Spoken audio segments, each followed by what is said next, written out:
Greetings, fellow humans. I'm Dharmesh. I live on the internet.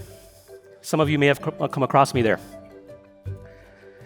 And you would know me better if you knew that on the extrovert to introvert scale, I'm squarely on the introvert end.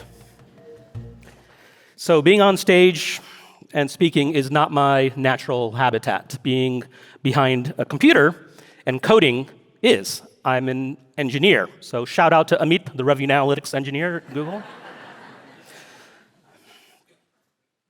So you may be asking, why is an introvert up on stage talking about community? I asked myself the same question at 3 a.m. last night, curled up in the fetal position. So here's the answer. For 16 years, I've been a student of scale.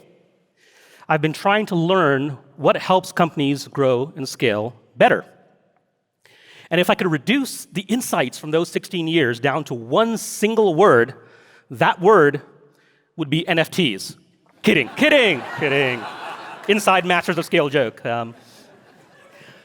If I could reduce it down to one word, it would be connection. Because the way to drive sustainable long-term growth is to solve for your community and help create connection. Community opens a new door to growth for our organizations. And in this day and age, we need a new door to growth. Now, speaking of growing through community, when I grew up, I had no community. I was born in a tiny town in the state of Gujarat, India. No phone, no TV, no refrigerator, so our milk was cow to table. Now, this is in stark contrast to my son, who learned how to swipe before he learned how to wipe. And our refrigerator has enough compute power to run a generative AI model. And it's got a Wi-Fi chip, so it has its own community. So growing up, I was a disconnected dot in the massive graph of the universe. Then I moved to the United States. I got my first computer. My mom bought it for me using most of her life savings. And with that computer, I taught myself to code. And with that computer, I could connect to services like CompuServe and America Online. They let me do this magical thing, connect to like-minded people. Yes, weird people, but my kind of weird. There were communities for everything. Word puzzles, detective fiction, competitive Rubik's cubing. Yes, that's a thing. I made it all the way to state finals in Rubik's cubing. Didn't win. Got second place. Doesn't make me a loser. I'm from India. It makes me more of a disappointer.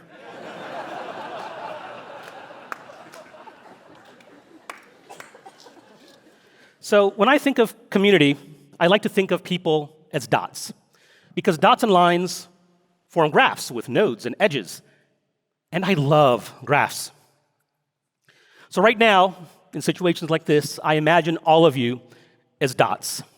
It's calming, because dots don't expect eye contact.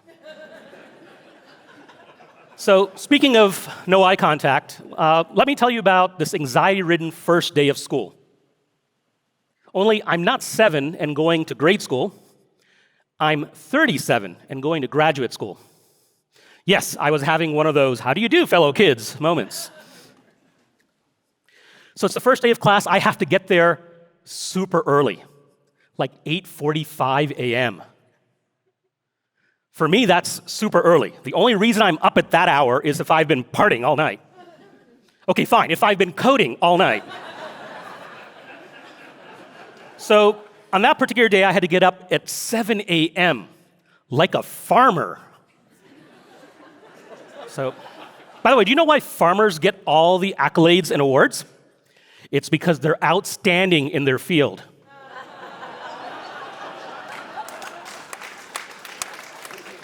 I know.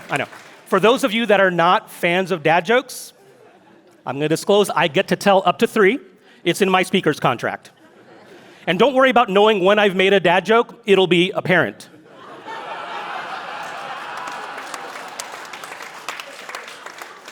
So I get there early to get a seat, first day of class, back row, because back row, minimal eye contact. And so once again, I'm a disconnected dot, don't know a soul. This time I decide to do something about it. So I code up a community website for my classmates. There's 85 of them. Every one of them joined the community. This didn't make me the life of the party. It made me the admin of the community, which is way cooler. Way cooler.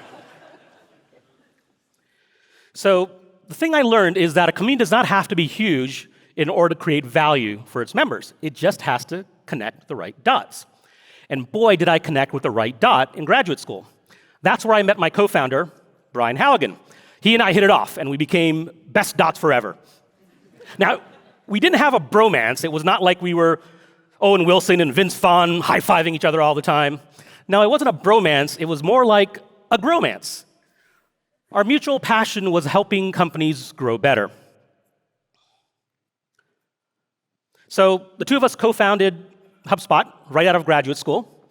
And the premise of HubSpot, the fundamental idea, was what we called inbound marketing.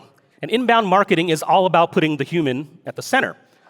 And it's about creating something valuable that you give to your prospective customers before you try to extract value from them.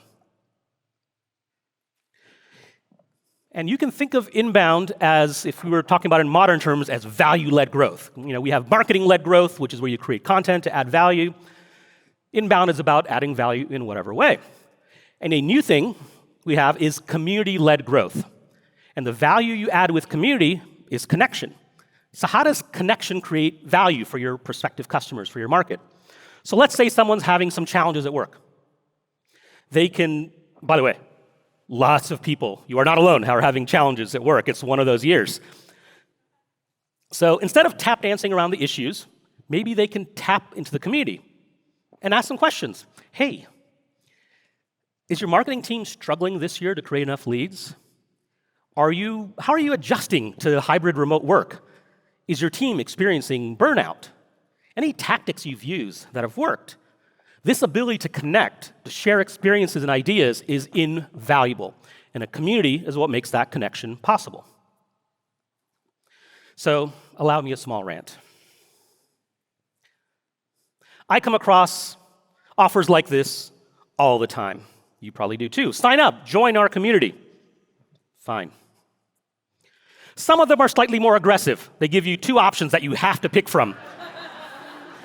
Join our community, or continue to be a disappointer.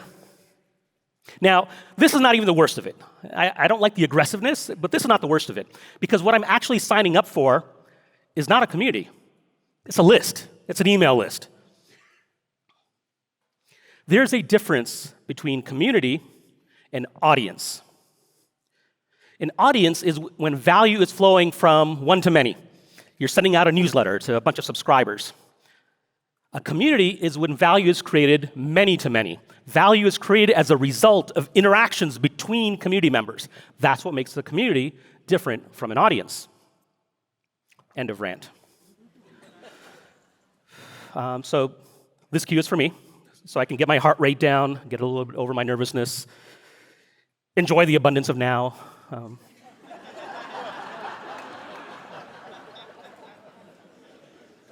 Okay. So now that we know what a community is, how do we craft the ideal professional community? First, you need identity. People want to be seen, acknowledged, understood. We need to know their goals, their dreams, their hopes, their aspirations. What products do they use? What products do they love? What products they hate? We need to go deeper than what companies they've worked for and what roles they've had. Now, we're working on a cool thing. I shouldn't tell you this, but I believe in positive-sum games, so here we go. So we've been working, this is not the secret, we've been working on our own community called Connect.com for sales and marketing professionals. The cool thing we're doing, though, is that we're taking our customer data and our product usage data and using that to create much richer community profiles. Because that data answers questions like, how long have they been using our product? Which parts of the product have they used? Have they used our APIs and built third-party applications? And then we can allow our members to take, optionally, share whatever they want from that and put it on their member profile in a verified sense, right? Like GitHub for marketing and salespeople. And this is an idea I think that many of you can take back to your companies. You have customer data. Many of you have product usage data. That allows you to create a community that no one else can because you have data that no one else does. That's an excellent way to get a community started. The next thing we need is diversity. And diversity is hard because the second law of thermodynamics with entropy says that a community will just devolve into like a homogeneous pile of poo. That's a scientific term. So community diversity has to be curated, and you're experiencing a master class in curated diversity here at Masters of Scale. So take notes. The next thing the community needs is a way for people to discover each other, engage, find romance, so they can gaze fondly into each other's KPI dashboards. And it shouldn't stop there. A community should allow its members to take action. Let me give you a personal example. During the pandemic, I decided to teach myself to play the piano because hope springs eternal. So I use an online app called Playground Sessions, and it has a community, but it also has a marketplace. So if there's a specific song that I want to learn, I can buy the sheet music and a training module for that song. So now I can play about a third of a somewhat recognizable rendition of Bohemian Rhapsody for a generous definition of somewhat recognizable. Now, the company's getting value from that marketplace, but its members are getting convenience, members like me. And the last thing, a community should connect the dots on learning, help people connect to the content, courses, and people that can help them learn the thing they need to learn.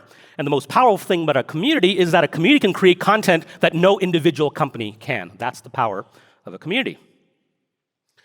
So that's my framework for creating the ideal community. By the way, I used a Python program that generates acronyms based on a series of courses. It's a me thing. It's a me thing. So where do you all go from here? And you're probably thinking, he's going to ask us to start a community, isn't he? Yes, I am. And then you're thinking, well, Dharmesh, we're just a startup. We don't have thousands of customers. When HubSpot started its community, there were 3 of us, Brian, me, and a houseplant named Duo. There was also a houseplant named Uno, but we don't talk about Uno. True story, by the way, true story. So you don't need thousands of customers. So let's figure out how you get started. Put the human at the center. And we're going to do a practical exercise. I want you to have this in your head. When you get back to your offices, your living rooms, your beach hut, wherever it is you do what you do, make a list of 3 customers. Then reach out to them and get together. Could be a Zoom meeting, could be a dinner, could be splunking, doesn't matter. And now you have officially started a community and had your first community meeting. That's all it takes. Dream big, but iterate small. So when you do that, you've planted the seeds for scalable growth. You've also started building a defensible moat around your business because competitors can copy your marketing. They can copy your product, but they can't clone your community. Because the value is not in the lines of code, it's in the lines of connection. So when I came up here, I had severe imposter syndrome. Now I feel like I belong. I feel connected. So thanks to June, Darren, and the team, this has been a true honor. Now let's go connect some dots. Thank you.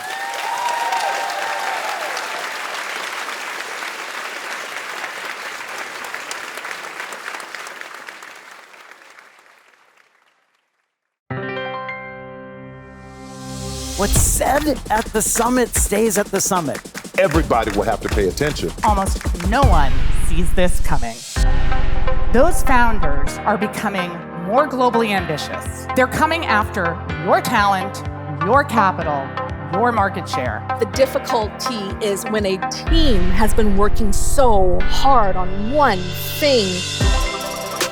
If you are trying to use your time and your talent and your money in the service of others, the work will never end. We have to deal with inequities. It's different if you're a founder, but when you walk into something so big and so perfect and so successful, it's not about me. It's about me becoming a part of it and just evolving it and making it better. The thing that I love about it and that makes me so optimistic is that it's just creating more dialogue. I'm here to tell you that, wow, human innovation's incredible. This is Masters of Scale Summit.